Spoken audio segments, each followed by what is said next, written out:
Greetings and salutations, everyone. My name is Andrew Kirchhoff, and welcome to my YouTube channel. Today, we're talking about my Week 2 quarterback starter sets for the 2019 fantasy football season. On today's episode, we're going to be going over my quarterback rankings from 1 through 16, also talking about matchups at the quarterback position, and a couple extra news tidbits around the NFL, around fantasy football that you guys should know. Before we begin today's video, let me thank all of you. All of you who have joined the community. We have finally broken the 8,000 subscriber mark.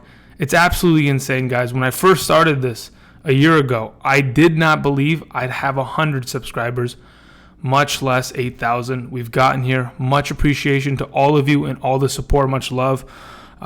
It's incredible. But for those of you who haven't yet already, you know what I'm about to ask you to do. Click that subscribe button. Join the community, as we're bringing you fantasy football content all season long. Thank you. Goodness, guys. How do we get to 8,000? How do we do it? Thank you so much. It's unbelievable. It is. It really is. I don't know, man. I don't know. I'm feeling good, though, guys. I'm feeling really damn good. We're talking about Week 2 quarterbacks. Before we get into the quarterback conversation and my rankings, as you can see to my left of me, my top 8, a couple pieces of information, regarding NFL, fantasy football, etc. Darius Geis, torn meniscus, will be undergoing surgery, according to Gruden and Dr. Andrews, who did his ACL surgery. He'll be out for a significant amount of time, to say the very least. So for now, if you have an IR spot, maybe throw him there. But to be honest, I think the best possible scenario is if you can go and pick up Adrian Peterson or Chris Thompson in order to make sure that you get some value out of the draft pick that you took just a couple weeks back. So unfortunately, Darius Geis will be out for a significant amount of time, but it happens. So other than that, another injury to a running back that should be, and it has to do with the Jets, interestingly enough. Le'Veon Bell had an MRI on his shoulder earlier today. Now, they do play on Monday, but going and having an MRI is definitely not a good sign. That means that something is bothering him. He is in pain. Therefore, they have to go underneath and check what's going on. So as of right now, there's been no word as of right now that I'm recording as to whether or not he is injured. But those of you who own Le'Veon Bell, those of you who don't own Le'Veon Bell, Ty Montgomery should be picked up immediately, right now. Go pick him up, put him on your team, just in case if Le'Veon Bell is out, you have a potential starting running back of the team. But that's for the future of fantasy football. Because as of right now, come Week 2, Monday night game, the Browns versus Jets, another player has been deemed out. Sam Darnold has mono and will not be playing this week. Therefore, Trevor Siemian will be the starting quarterback of the team. That means I don't want to start any of my Jets. I don't want to start Crowder. I don't want to start Anderson. I don't want to touch Le'Veon Bell, even with the shoulder injury. They might just hold him out just to make sure that he's okay going forward. Really unfortunate news coming out of Jets camp as of right now. So in terms of fantasy production, those receivers, I don't think we can trust. I think Jamison Crowder probably has the best opportunity, but I really think on Monday it's going to be all Browns should be looking pretty good this week. There's a reason why good old Bake is over there sitting at the number 7 spot. But that's the news I wanted to go ahead and talk to you guys about. A couple tidbits of information in terms of injuries and players potentially missing some time, which, man, it's too early, but it always happens. Hunter Henry yesterday. I don't know what they're going to fill up with that position. I made some suggestions. Hopefully they'll go ahead and figure that out, because Virgil Green is not a guy that you want, and we'll talk about that in the tight end video later today. But as of right now, let's talk about the matchups at the quarterback position as we talk about Week 2. All right, so obviously, look at the Miami Dolphins. Man, the Miami Dolphins are up against it this week, aren't they? I mean, the next 2 weeks, the Miami Dolphins have a good chance of going winless this season. How are you going to beat the Patriots? How are you going to compete against the Cowboys the following week? It's insane. By the way, for those of you who are in fantasy right now, if you do not mind the Cowboys versus the Redskins this week, I wouldn't mind picking up the Cowboys myself, because they play the Miami Dolphins next week. So Another tidbit of info for those of you looking for a good defense to stream next week. Maybe if you want to roll with the Cowboys this week, then you can be rewarded next week for some good performances. Other than that, looking at this is pretty lopsided. I mean, there's no way that the Rams are going to stop Drew Brees because Cam Newton didn't do anything. That's not going to happen. Just looking at it up and down, there's really not too much of a sample size to get a good idea. But there are some defenses that were exposed to get torched pretty heavily. I mean, to be honest, the Saints, the Giants, the Cardinals, the Jaguars, the Eagles, all of those teams literally have opposing quarterbacks this coming week that are playing against them that are going to be in my top 7 or 8 because of how good they are. Josh Allen is probably not one of them, but you know what I'm talking about. Either way, just to kind of give you guys a little bit of an idea of what's going to happen this week in terms of matchups. Again, not too much of a sample size, but obviously Miami's going to get torched. But either way, let's go ahead and move on. Let's talk about my top 8 quarterbacks at the quarterback position going into week 2. Okay, here's the thing. Number 1, Patrick Mahomes. Plain and simple, he's going to be here in the top 1 or 2 conversation just about every single week going forward. There's nothing really to change that. Even with Tyreek Hill going down, there's not going to be anything to stop. Even with Tyreek Hill going down and Patrick Mahomes having an ankle injury, you have to start him against the Oakland defense. The secondary lost 2 players. I know that one player was carted off on the Monday night game, and Jonathan Abram, the rookie safety, he's out for a significant amount of time. I don't know what kind of injury he had, but I know he's out, and they're looking to maybe fill in somebody for him. Eric Berry was a couple names that were thrown around potentially in terms of picking up a player for the safety position, but he's out. So they're down 2 secondary starters. Sure, Tyreek Hill's gone, but Mecole Hardman, guys, should be a good play this week going forward. But Patrick Mahomes against the Raiders, it's typically been him throwing 30 points on the board easily, and that's probably what's going to happen on the scoreboard. So I love him this week. Start him up. Moving on to number 2, Tom Brady. Oh, my goodness. Here's the thing about Tom Brady. It's interesting. Now that I'm kind of like thinking about it, like you see the purple, that's for the Ravens, and then we have the kind of Dolphins color text. It's in honor for rest in peace in the Dolphins, right? Okay. So now that we're all on the same page, Tom Brady's going to torch the Dolphins. I don't know what the record is for giving up the most amount of points in 2 consecutive games, but the Dolphins are going to, try to avoid that, and it's possibly going to happen. Tom Brady looked great in week 1 against the Pittsburgh Steelers defense that he completely torched. If AB plays, he's even better. He might even be my number 1 this week. But considering there's a little bit of a question mark sitting there, Brady at number 2 is an easy play against a fantastic matchup. Nothing else need to be said. Moving on to number 3, Deshaun Watson. Deshaun Watson is as good as advertised. I mean, going against the New Orleans Saints defense, typically they struggle throughout the beginning of the season, but Deshaun Watson looked great. The offensive line had some struggles in the beginning of the game and near the second half, in which they were just getting pressured heavily with a lot of blitz packages from linebackers. So that's going to hurt Deshaun Watson. But that being said, he looked great. As long as he can stay healthy, going against the Jaguars this coming week, the Jaguars got completely boat raced and torched by Patrick Mahomes. I think Deshaun Watson can do easily the same. So he's my number 3 quarterback on the week. It should be really fun at home for Watson. Moving on to number 4, Matt Ryan. Matt Ryan plays against the Eagles. And number 5 is Wentz. So this matchup right here between the number 4 and the 5, in my opinion, is going to be one of the highest scoring matchups on the week. Who's going to win the game? I have no clue. But it really depends on offenses because their defenses have shown to be a liability for them.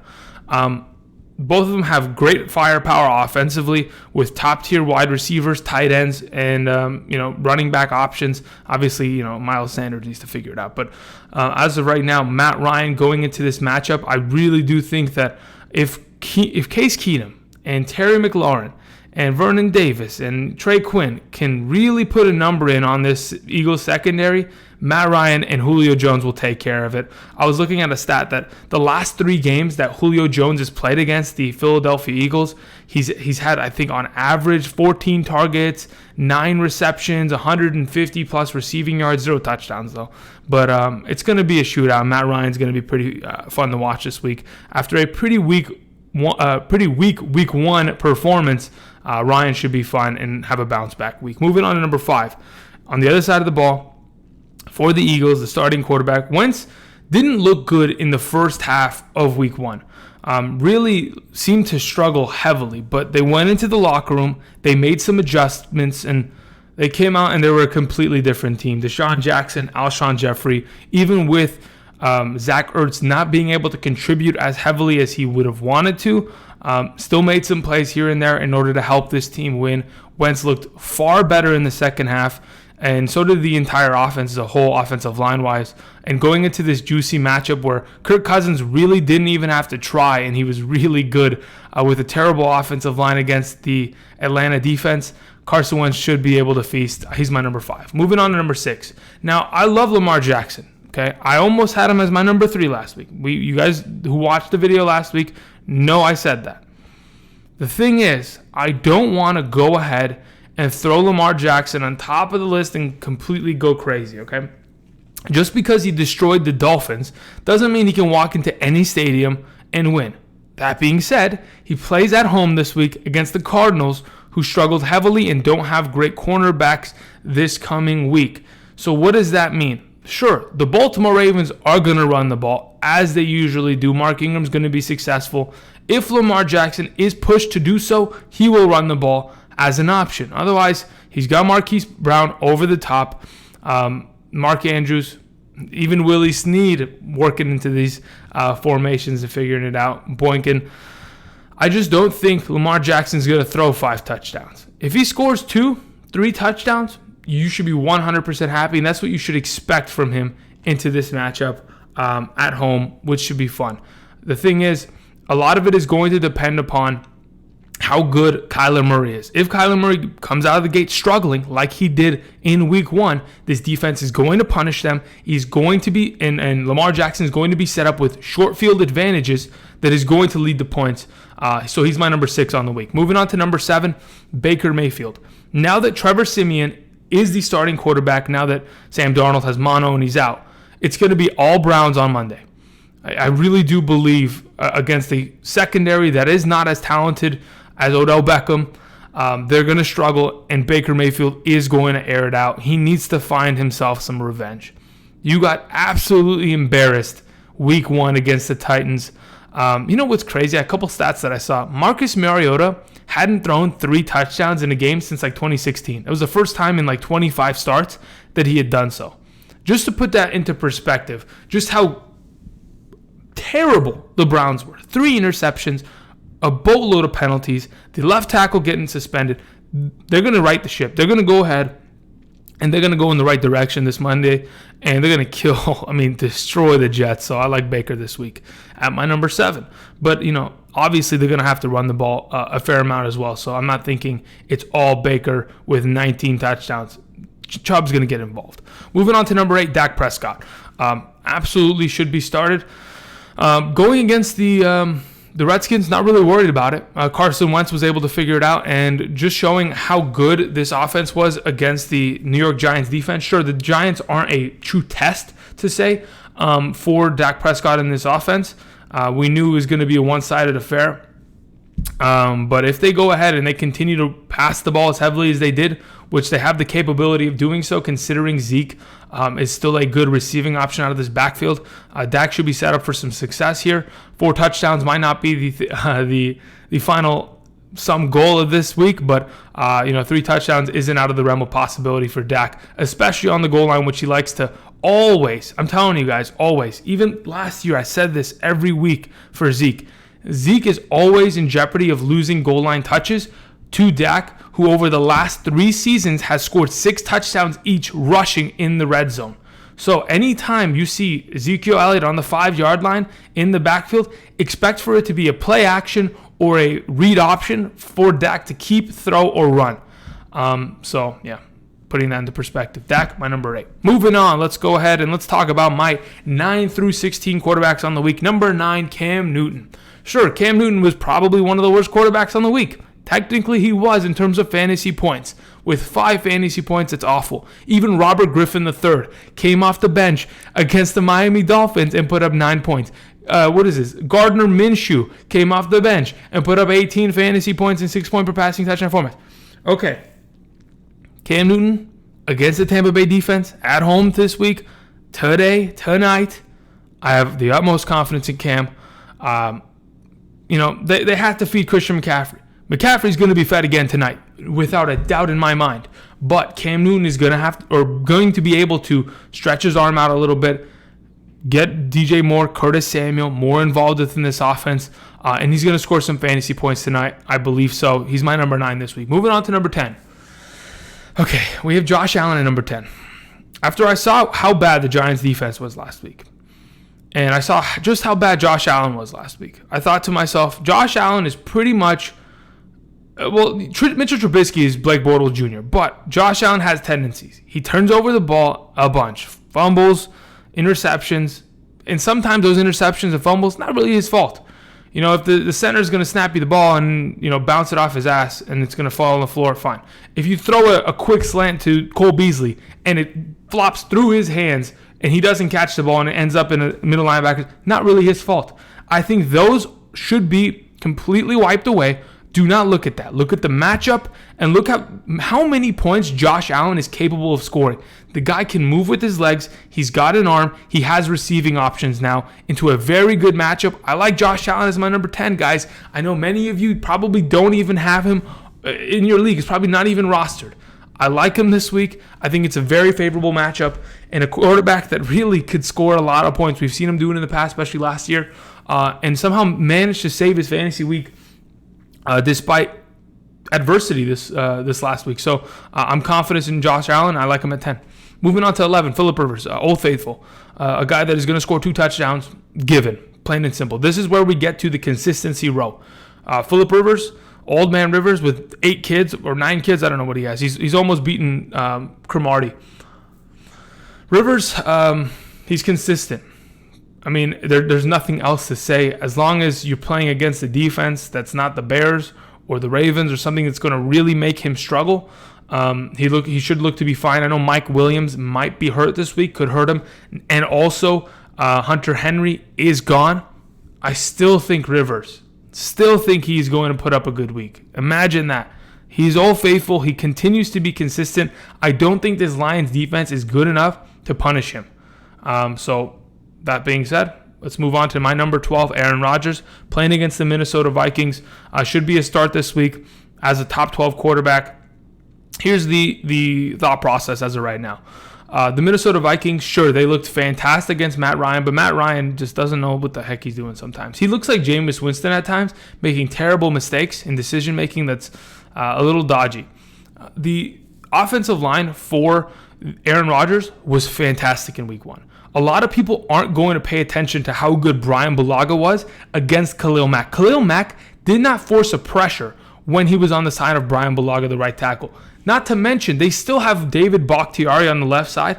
This offensive line really is going to be good. Linval Joseph is not going to be able to pressure up the middle. He's a run-stopping defensive end. Daniil Hunter, he'll make some moves off the edge. Everson Griffin, they're going to come off the edge, but he's going to be protected. And I think this week he's going to have a really good opportunity. Devontae Adams has always been consistently good against Xavier Rhodes. I think he caught a touchdown in each of the last 2 matchups. Rodgers should be good this week. In a tough matchup, but at home, I really do like Rodgers. Moving on to number 13, Jared Goff, and number 14, Drew Brees. In LA this weekend, the rematch of the NFC Championship game. A lot of revenge / making up to do, I think, in this week's matchup. Both these quarterbacks should be great, but I really do believe the running games of their respective teams are going to shine for majority of the game and potentially take away a lot of their value. On one side, you have Kamara and Murray. On the other side, you have Brown and Gurley. Plain and simple. Yes, plain and simple. It's going to be a fun matchup, and both of them could be, 3 throwing touchdown quarterbacks this week. I just like to lean towards the side of caution and say that the running games are probably going to steal a couple touchdowns here and there. Unless this game ends up in the 30s, I don't see Drew Brees or Jared Goff throwing, 3 touchdowns. 2 touchdowns, sure. And that's why they sit in this area at the 13 to 14 spot. Moving on to number 15. Let's talk about Matthew Stafford here. Stafford was great in week 1. He seemed to really air it out. They threw the ball almost, 45 times. They had an extra 10 minutes, but still. Looked great. Was able to find more than just Galladay and Marvin Jones. You found an established Danny Amendola and Hawkinson. You still have Kerryon Johnson out of the backfield. You're going up against the Chargers this week in a pretty decent matchup at home. I think that there is a very good chance that Matthew Stafford could continue to be consistent and find himself some success. Therefore, I am playing him if I have the opportunity, and I have another quarterback that is not mentioned on this list. I know Matthew Stafford isn't very much owned in fantasy football. That's why I mentioned him as a waiver wire pickup this week, because I do like the matchup and I do like where he's trending going throughout the 2019 season and on. Moving on to my last quarterback of this week, Russell Wilson. Russell Wilson was tricky. I thought about putting Roethlisberger here. I thought about maybe even putting Winston up here and riding the wave of uncertainty. But Russell Wilson is as consistent as it gets as of right now in terms of what he's going to produce for you. It might not be pretty, and it might not be as much as you'd like, but I don't think Russell Wilson's going to show up and not perform. I don't think he's going to give you that 5-point performance. Russell Wilson isn't truly capable of that. He's as consistent as they come, and that's why he kind of sits here at the middle of the pack here. There's other quarterbacks that could have major weeks. We could see Kyler Murray torch the Ravens defense. There's always a possibility of that. There's always a chance that Winston figures it out. There's always a chance that Jimmy Garoppolo or Andy Dalton can figure it out against their favorable matchups. But I do like the consistency of Russell Wilson as a play this week as my number 16. It's a guy that, sure, they want to run the ball and they don't want to pass the ball enough, but I'm still going to play him, and I think he's a great quarterback going into week 2 against the Steelers, who got really burnt last week against the Patriots. So maybe Russell Wilson could also take advantage of a couple of the gaping holes in that defense. Anyway, that is my top 16 quarterbacks on the week. Thank you, everybody, for watching. Thank you again for helping get the community and the channel to 8,000 plus subscribers. It's absolutely incredible, guys. Thank you so much. Until later today, which will be the tight end video. Thank you, everybody, for watching. If you haven't yet already, click that like button. And if you have any questions, there are other people down there ready and waiting to answer. Thank you again. Patreon link is down in the description if you want all of your questions for the 2019 season answered. And that's it. Thank you, guys. And until the tight end video, which will be a little bit later, I'll see you guys. Peace.